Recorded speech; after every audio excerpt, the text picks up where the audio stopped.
Greetings, fellow soldiers, and welcome to Satoshi's Militia, where we honor American patriotism and share Bitcoin principles. As you all know, hours ago, President Trump was shot during a campaign rally. Because he has survived this historic event courageously, it guarantees that Trump will be our next president.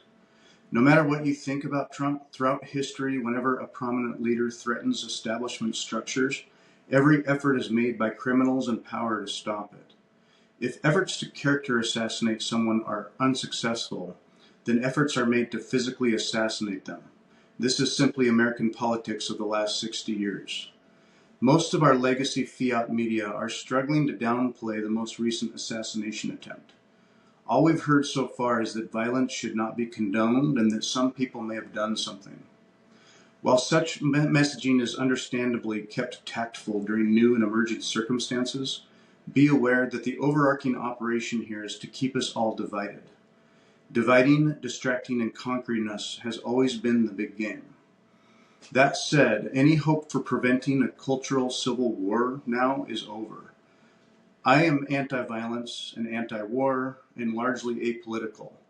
But America now, however, is in a civil war, and typically this favors the deep state, which seeks to maintain its power and control by printing money, waging war, and stealing from all of us. On June 4th, 1963, an attempt was made to strip the Federal Reserve Bank of its power to loan money to the government at interest.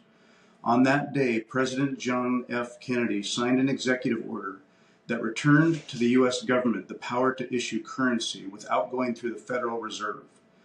This gave the Treasury Department the power to, quote, issue silver certificates against any silver bullion, silver, or standard silver dollars in the Treasury.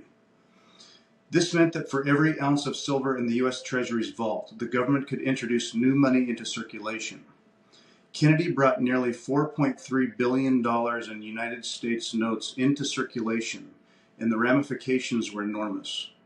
Kennedy was on his way to putting the Federal Reserve Bank out of business. If enough of these silver certificates were to come into circulation, they would have eliminated the demand for the Federal Reserve notes. This is because the silver certificates were backed by silver, and the Federal Reserve notes are not backed by anything to this day.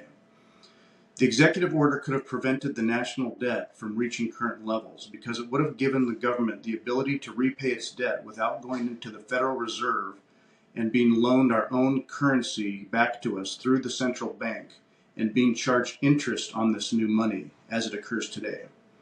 Kennedy was assassinated 5 months later, and no more silver certificates have ever been issued since. Donald Trump is scheduled to speak at the upcoming Bitcoin conference in Nashville in 2 weeks.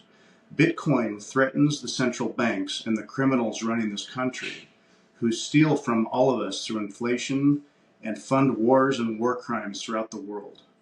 If Trump is able to stay on schedule as planned at the Bitcoin conference, then Bitcoin is going to be even more of a national conversation and more quickly pierce the armor of our fiat currency regime. The failure of fiat currency and the great realignment to a Bitcoin standard is an inevitability anyway. However, the timeline for all of this does speed up drastically with the United States having overt political support for Bitcoin.